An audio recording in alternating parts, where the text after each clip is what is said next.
देश और समाज के पतन की शुरुआत उसी दिन से हो जाती है जब एक पढ़ा लिखा उच्च शिक्षा प्राप्त साधन सक्षम व्यक्ति अपने निजी स्वार्थ के लिए किसी गुंडे, बदमाश, अनपढ़ अपराधी प्रवृत्ति के व्यक्ति को अपना नेता मानकर अपने और समाज के कल्याण की उम्मीद पाल बैठता है और उसको अपना भाग्य विधाता स्वीकार कर लेता है।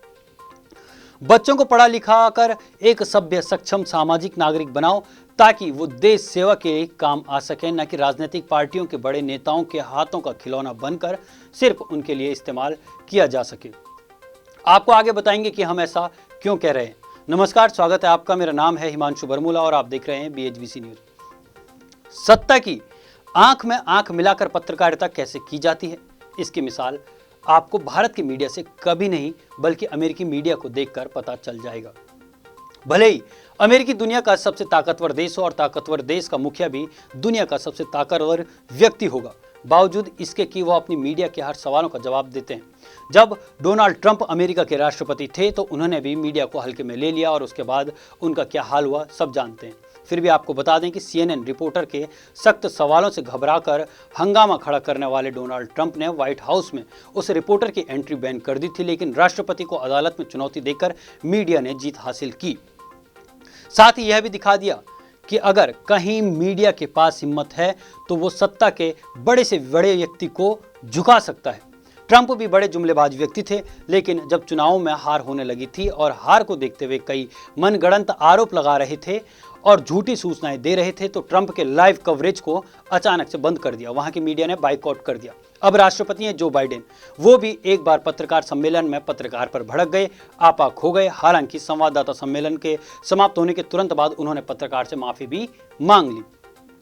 अब एक हैं हमारे यहाँ के मुखिया जिन्हें देखकर लगता है कि हमारे मुखिया मीडिया में आने से डरते होंगे, फिर भी तमाम न्यूज चैनलों पर छाए रहते हैं।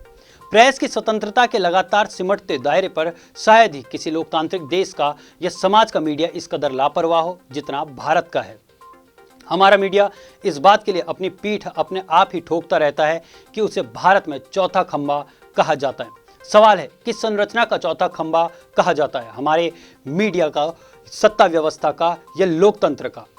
अमेरिकी मीडिया की तरह आज भारतीय मीडिया भी कॉर्पोरेटीकृत हो चुका है।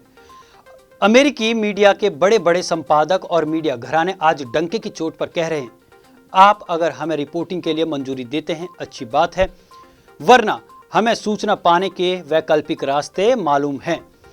हमने पहले भी देखा कि आपके चुनाव अभियान की सबसे अच्छी रिपोर्टिंग उन मीडिया संस्थानों या चैनलों ने की जिनको आपने कवरेज के लिए आने से प्रतिबंधित कर रखा था, लेकिन हमारे यहाँ तो सारे बड़े मीडिया घराने, संस्थान और उनके ज़्यादातर पत्रकार बीते कई वर्षों से सत्ता, खासकर सत्ता शीर्ष से अपनी एक्सेस को शानदार चमकदार पत्रकारिता का बुनियादी आधार मानते आ रहे हैं।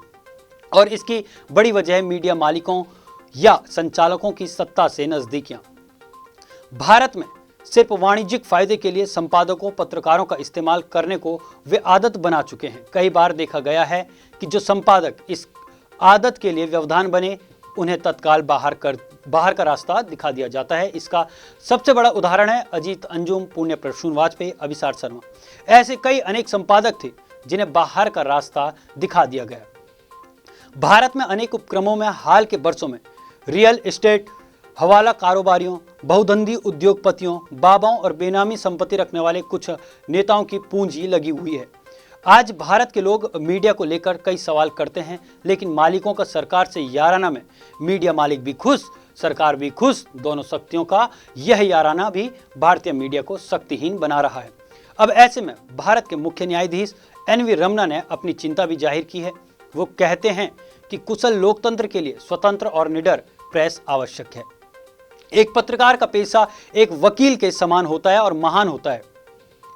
कई मौकों पर उन्होंने ये भी कहा कि एक स्वस्थ लोकतंत्र सिर्फ निडर और स्वतंत्र प्रेस के साथ ही फल फूल सकता है। विचारों के साथ मिश्रित समाचार एक खतरनाक कॉकटेल है। न्यायमूर्ति द्वारा कही जाने वाली ये बात भारतीय मीडिया के लिए एक सबक भी है और शर्म की बात भी है। वहीं एक सबक और है कि कैसे सत्ता से सवाल किया जाता है। अमेरिकी पत्रकारों से सीखो और किस स्थिति में सत्ता को चुनौती दी जा सकती है। लेकिन शर्म की बात यह है कि भारतीय मीडिया सत्ता के सामने नतमस्तक हो जाती है। जब सख्त सवाल करने की बारी आती है तो फिर जी मोदी जी से आगे नहीं बढ़ पाती। और कुछ लोग भक्ति में इतना डूब चुके हैं कि उन्हें भारत नहीं दिखाई देता, मोदी जी दिखाई देते हैं। और साथ ही साथ भारत में तो यह हाल है कि अगर पत्रकारों ने सत्ता से सवाल पूछ लिया तो वो देशद्रोही घोषित कर दिए जाते हैं। कुछ पूछो तो ये किया वो किया और पिछली सरकारों ने क्या किया। अब इन्हें कौन समझाए कि जो सत्ता में है सवाल उसी से पूछे जाते हैं।